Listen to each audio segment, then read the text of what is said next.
Good Friday morning, friends. Welcome to this episode of the Finding God in the Dark podcast. My name is Don, And my name is Jonathan. and today we're embarking on a journey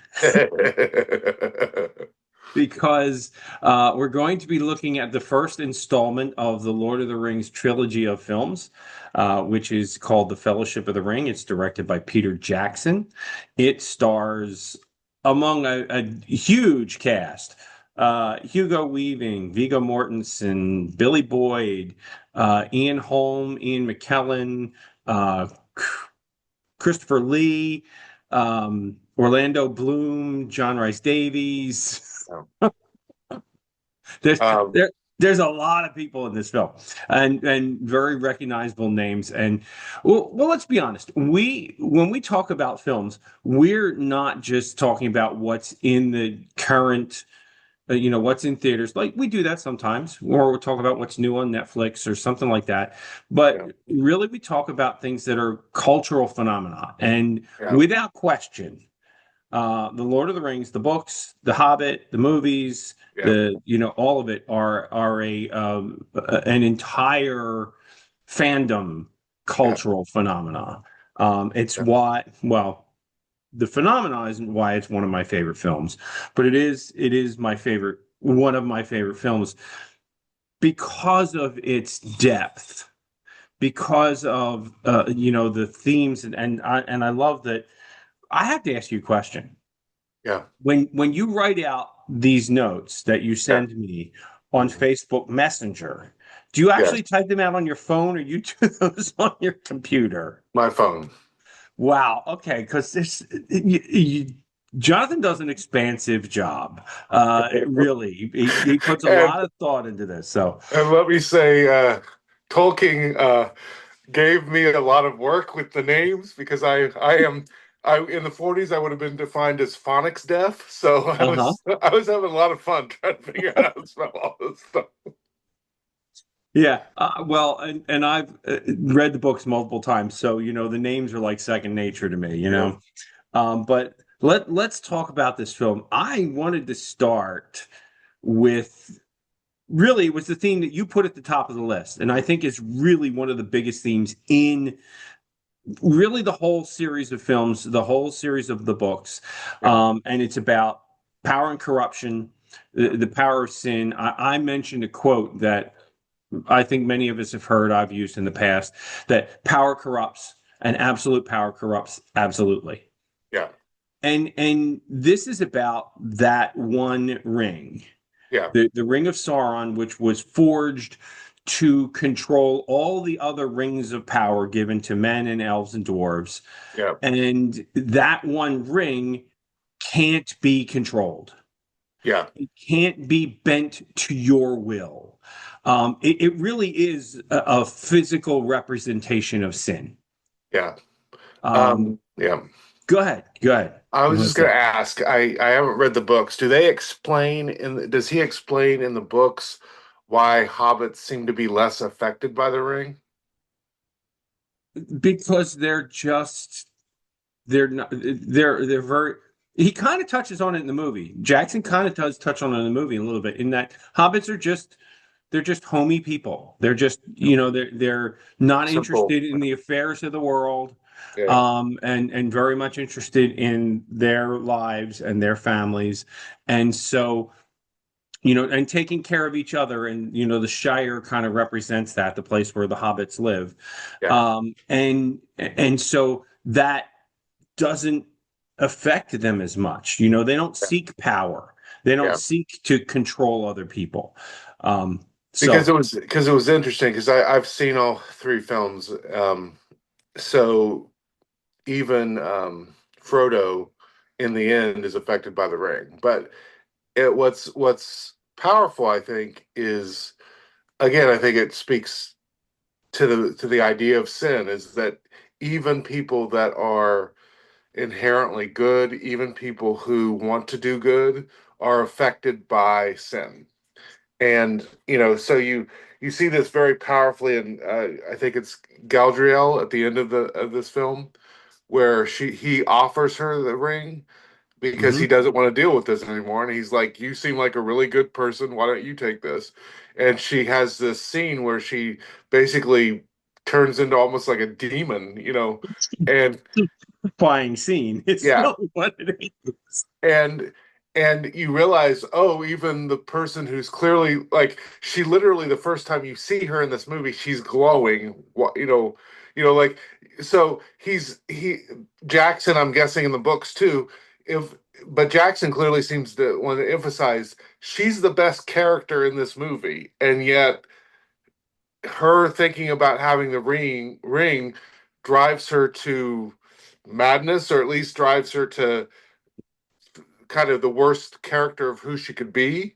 She Just thinking about it. She doesn't even have she it. Just thinking about it. understands. Yeah. There's no question. She understands how that, trying to control that evil would Yeah. corrupt her. Yeah. She understands it. And it's funny you would say that Galadriel is maybe the best of people in the film, because I think as you go along, and Yeah. particularly if you've read the books, and Yeah. I'm going to refer to the books a lot because, Sure. Of course. right. But really, the person that I would lift up as kind of that role model is Aragorn, Yeah. who is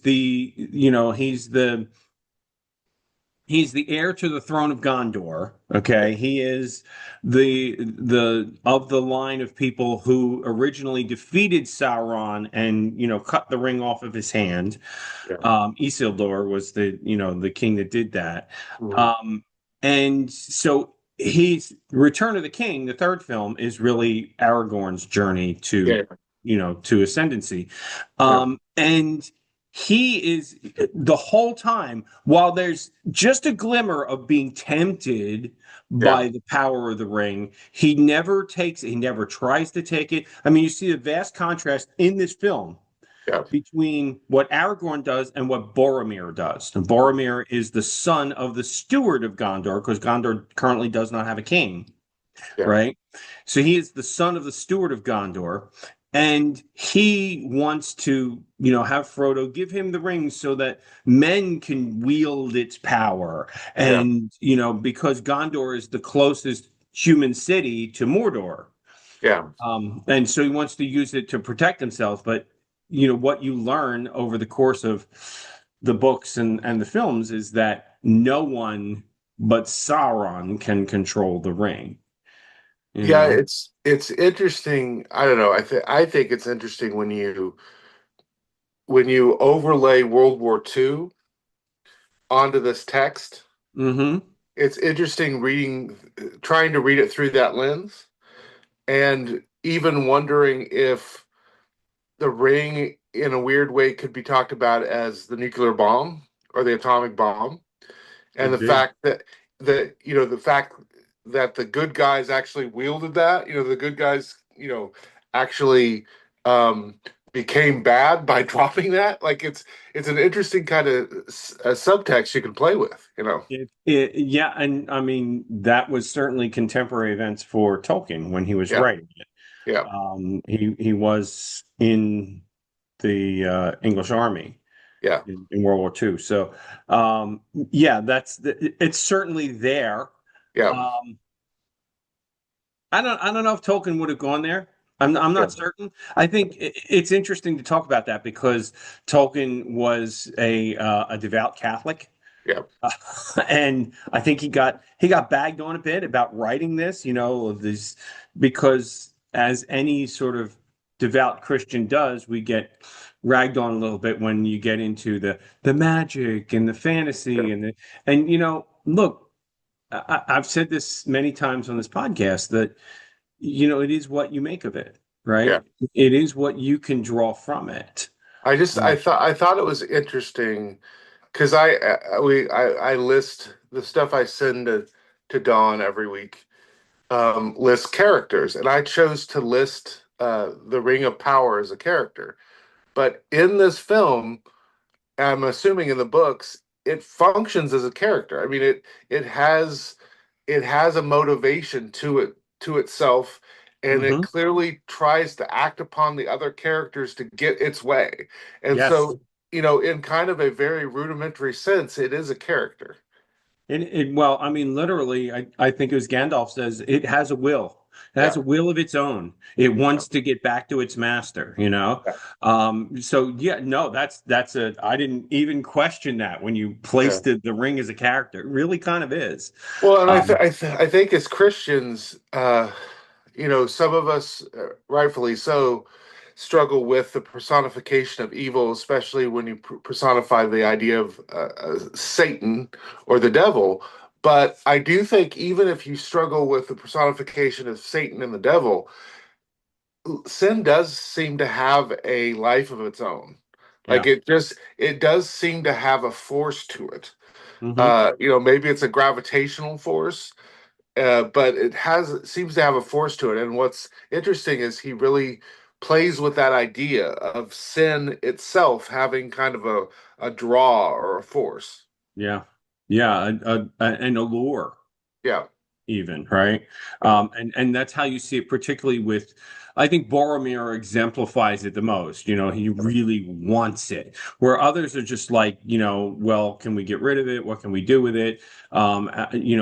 Could we use it? And for Frodo, it becomes just this burden to bear it.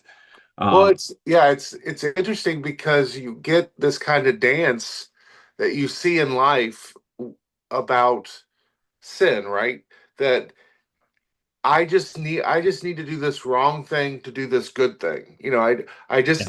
I need it to just get us all back on the same page and then we'll be fine. Like you see that in the story. and there's a question, right? That one of those eternal questions right there. Do the ends justify the means? And that's the thing I would argue that utilitarian that's it's called utilitarian philosophy. Right. Um I would argue, and probably some Christians would push back. I would argue that that's not a Christian value set. That the ends for Christians can't justify the means.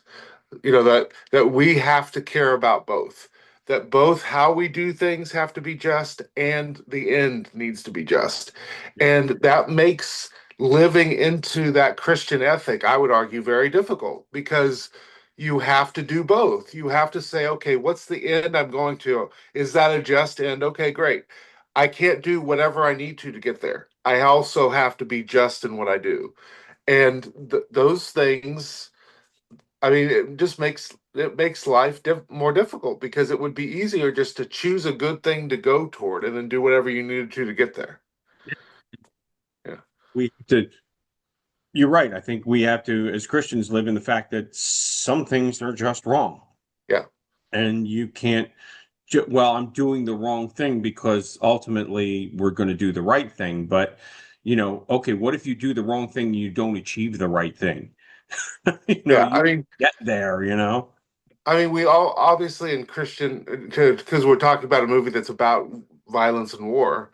Hmm. Clearly, in the Christian tradition, there are crusaders. There are people that have argued for military conflict, but the church universal overall has shifted to a place where they talk about if you're going to use violence, you have to do it justly, and you have to do just war, right? And War just theory, war yeah. theory, yeah, started by Augustine. Just war Mhm. theory drills down and says, okay. Um, you have to avoid, like for example, just something that would violate just war theory would be if you do anything that unnecessarily targets civilians, it's wrong. You have to go out of your way to treat your combatants fairly once you've captured them. Like all of these things that I think are good and right and just, but they make war more complicated. They just do. You know. Yeah. Yeah. It's it's an interesting game. I I am drawn to a scene, Yeah. and I mentioned it in our discussion. I'm drawn to a scene where the Fellowship has tried to cross over the mountains. They were blocked from that. Yeah. They have to go through the mines of Moria. The mines are full of goblins. Yeah. But before they get to that, they're at a crossroads. There's two doors. They don't know which way to go, and Gandalf is doesn't remember it, and he's trying to figure out which way we should go. Yeah. And Frodo notices that they're being followed Yeah. by Gollum. Now, Yeah. Gollum is, for those who are not that familiar with Lord of the Rings lore, Gollum is from a race that were similar to the hobbits from many centuries before and found the ring. It had been lost in the bottom of a creek, and he found it. Well, actually, his friend found it, and he killed his friend for it. His friend was Smeagol. His name was Deagle. No, his friend was Deagle. He was Smeagol. Anyway, he killed someone for the ring. The ring has corrupted him, kept him alive for centuries, but corrupted him into this vile thing that we know now. And Yeah. he is absorbed by the ring, and he's following them because he's looking for an opportunity to get it back. Yeah. And um, Frodo notices this. Gandalf says, yeah, he's the ring. He loves and hates the ring, just as he loves and hates himself, which I think is a really powerful statement. I'll come back Oh, to yeah. that. I Yeah. want to Yeah. come back to that, um, but the part that gets me is when Frodo says, I wish this didn't come to me. I wish I didn't have to do this. Yeah. And Gandalf says, so do all people who live through times like this. But Yeah. all we can do is decide what to do with the With the time that's time given given us. us. Yeah, given you. Yeah. It's such a powerful Yeah. statement about what are you doing with your life? Yeah. What do you, and look, as a Christian, I approach that to say, how are you changing the world around you for God? How are Yeah. you changing the world around you in a Christian way? You know, Yeah. How are you how are you making the most of the time you have to be the disciple of Jesus Christ? That's, exactly. Exactly. and yeah, I caught that's a very powerful line. It's a very powerful scene. It's something that I think is very motivating to think about. Okay, you can't control the world around you, but you can control what you do. And so, what are you doing with your time? What are you doing with your energy? What are you doing with your opportunities? And I do think that's a powerful thing to reflect on. Is oftentimes we get caught up in the world around us, and we get caught up in things we can't control, and it's always valuable in those moments where life's running out of control, or this big national or international thing seems to be gripping all of us, to step back and say, okay, what can I do in this moment?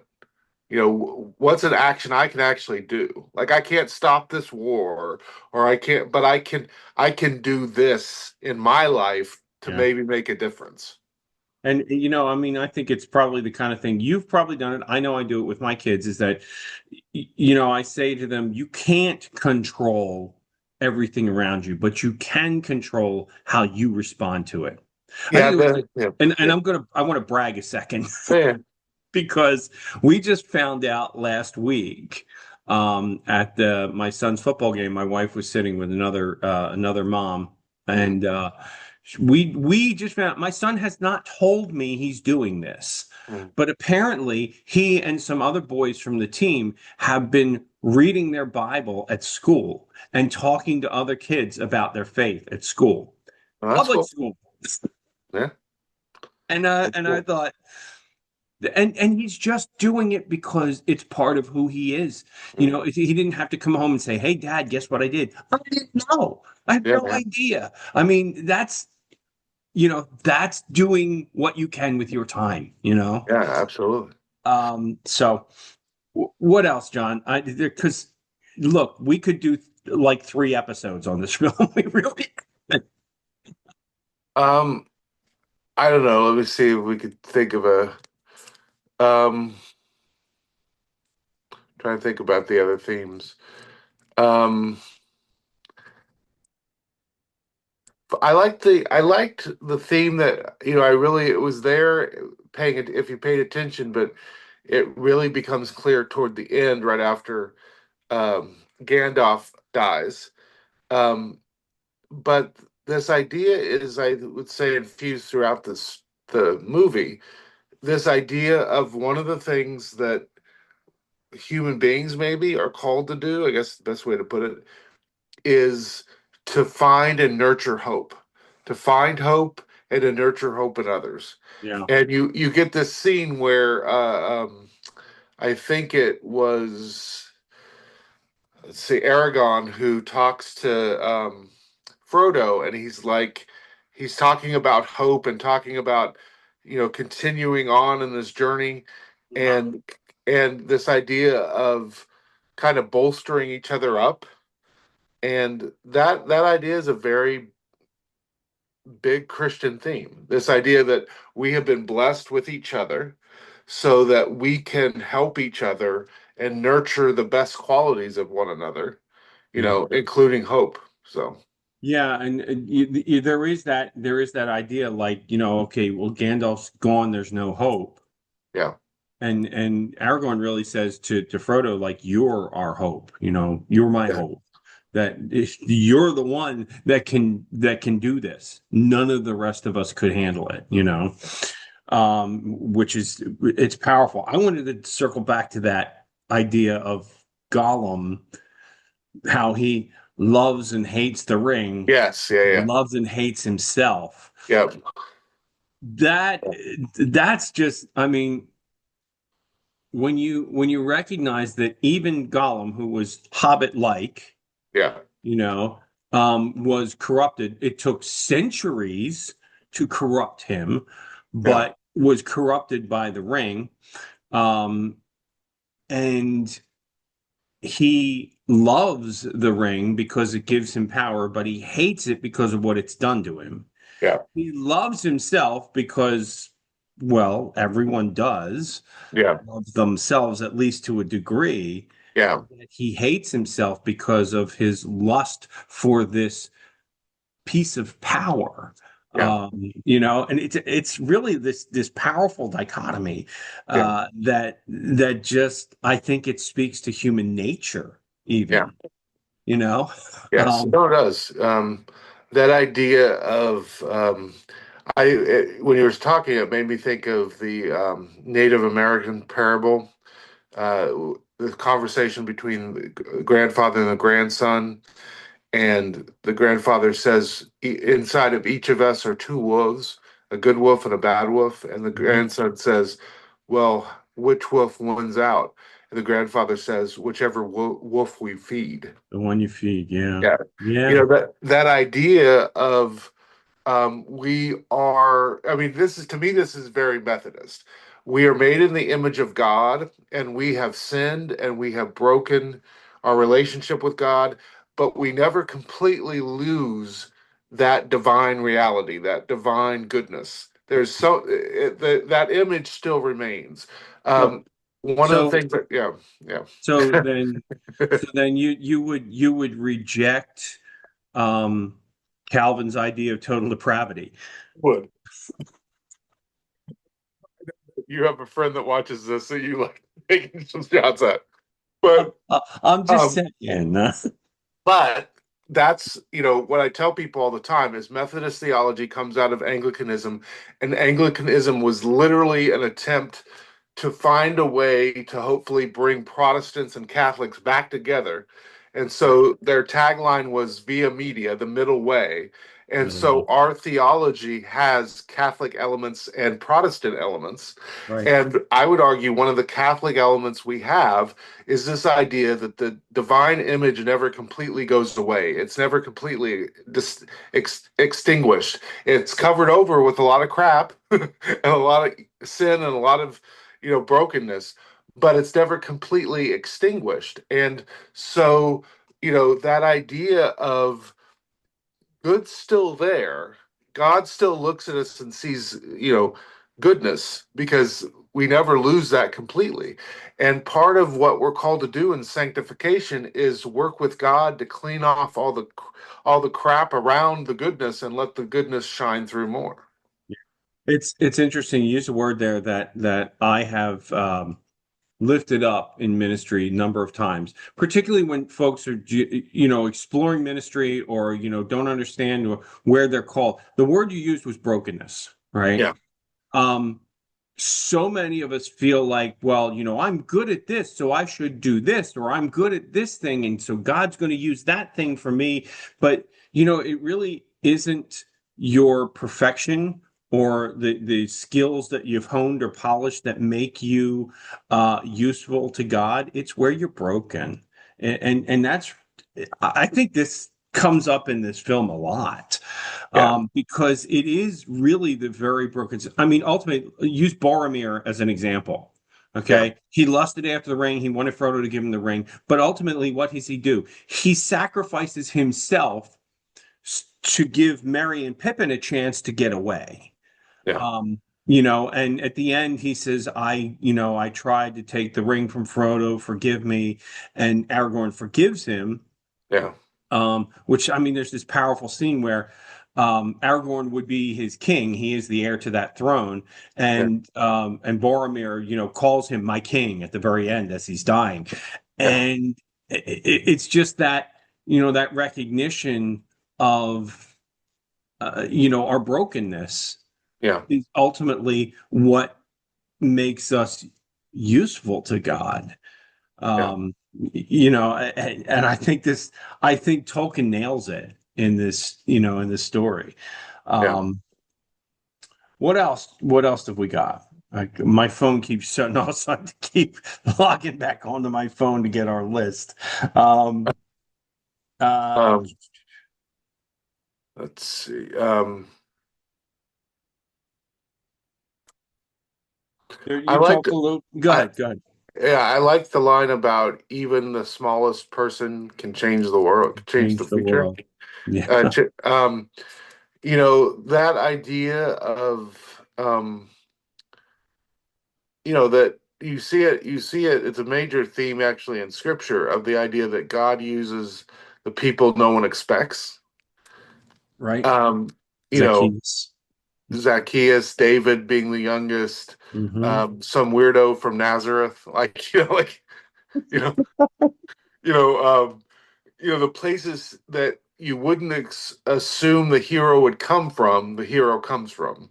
Yeah. And you got that in this story. You would not have expected the smallest creatures in the world and kind of the ones that don't seem to have any really good fighting skills or any good skills of evasion or anything like that. Those creatures being picked to be the ring bearer doesn't seem to make much sense. It would make more sense for Gladriel to have it or be given that cause, or for Aragon, someone mighty and strong and can defend. But Virtuous and yeah. yeah, but the reality is that he's working with that biblical idea that God often chooses the people that everybody else wouldn't expect because God sees something in them that other people don't. Yeah. Yeah. And I think, does it Gandalf says it at one point to Frodo, there's a strength to you. Yeah, Yeah. And I think that's a key point there. That's an idea that maybe this is a call for us as clergy, right? To yeah, recognize even in the youngest or the least significant folks in our congregations, yeah, that there's a strength there that yeah, God can use. There's a brokenness there that God can work with to yeah, do great things. And it's our job to recognize that and yeah, to lift it up, and find a way to affirm it and yeah, make it work. Um, yeah. which ain't easy. Yeah. It's just not easy. Again, one thing I think is always important to lift up, especially I would argue in Western Christian cultures, but even in the United States, is this idea that sacrifice is woven into being a follower of Jesus, that you are called to sacrifice. Um, and you get that, of course, most powerfully in this movie with Gandalf, Hmm. but throughout, all of the characters are sacrificing. They're sacrificing something to go on this journey. And what I get concerned about a lot of times in American Christianity is we don't emphasize the idea that to become a disciple of Jesus Christ means you will sacrifice.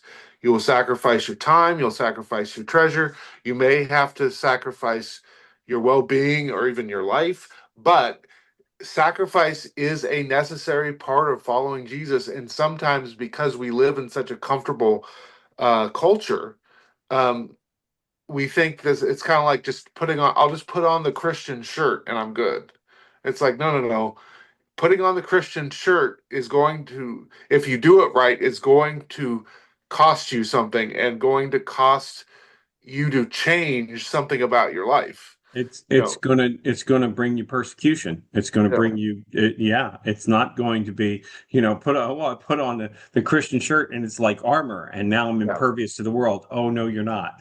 yeah, No, that's very true. Very true. So we're getting close up to time.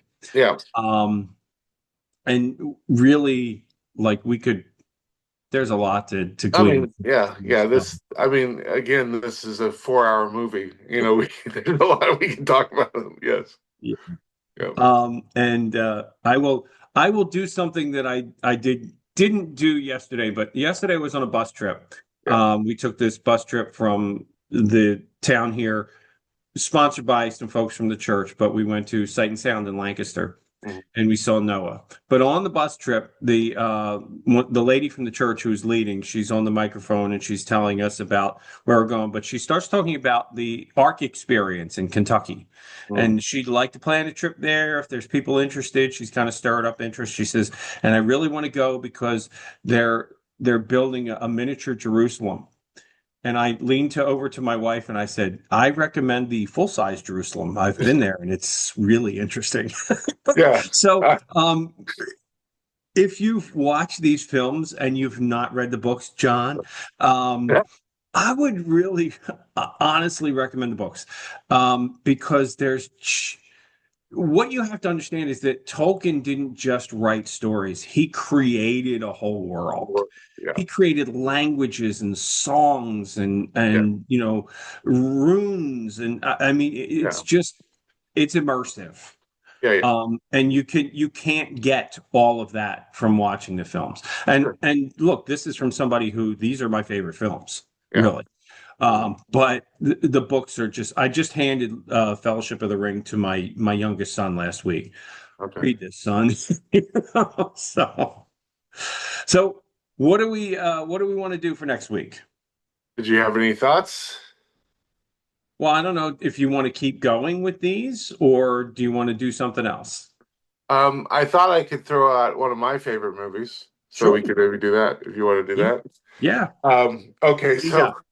so we're gonna turn on a dime, but I think it might be an interesting conversation piece. Um, have you ever done The Godfather on this? Yes, it was like the Okay, second film we did okay. because Evan had never seen it. Oh my gosh. Okay, Okay, you understand, right? You understand. I thought you haven't seen the God. No, we have to do the Godfather. You haven't okay. seen it. Okay. So let's it's not as much as my favorite film obviously, but uh I think The Godfather 2 might be an interesting conversation piece with this. Sure. Because you know, Michael Corleone might be a quintessential Gollum if you think about it in some ways. I'm gonna have to ask AI to generate a meme of that. I'm gonna put it as my background next. Yes, that's good. Sorry.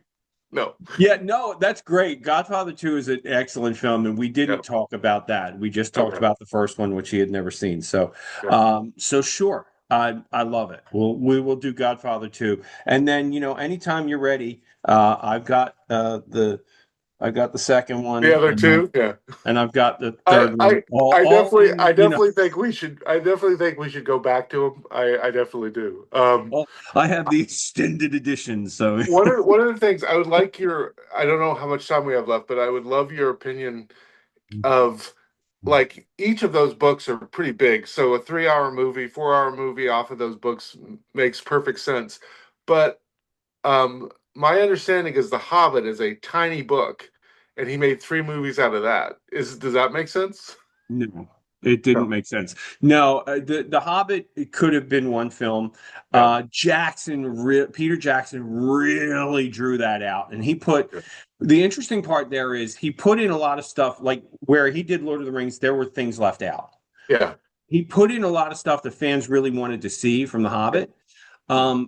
But he also like built in like there's no in the Hobbit there's this love story between one of the elves and one of the dwarves. Yeah. That's not in Hobbit. Sorry, he Yeah. added stuff that was not there, and Okay. so I think a lot of fans gave him creative license a little Yeah. bit, but for the most part, that was too much. I think I'd have probably been okay if he made it two movies. Yeah. Like there's a lot of story there. It's not as thick as the other three books. It is Yeah. somewhat smaller, but it's still a book. It's still a Yeah. novel. Yeah. Um, but to turn it into three films, that was all about the Money. dineros. Yeah. That's what that was. So Yeah. cashing in on the fans. Yeah. All right, friends. So I think we're going to wrap it up there. Next week we are watching Godfather 2. Great film. Do recommend it. Understand it's R-rated for a reason. Yeah. But we'll talk about that next week. Until then, friends, take care. Keep on finding God in the dark. We'll see you all next week. I Oh, hey, you made it all the way to the end of the video. Well, thanks for watching. We appreciate your support. And friends, if you find anything that's really wonderful or entertaining or helpful in your Christian walk, we want to encourage you to hit the like button, hit the subscribe button, share this video with your friends. We publish every Friday morning at 10 a.m. And we hope that you continue to find these videos and these discussions entertaining and informative. Take care and God bless. Bye.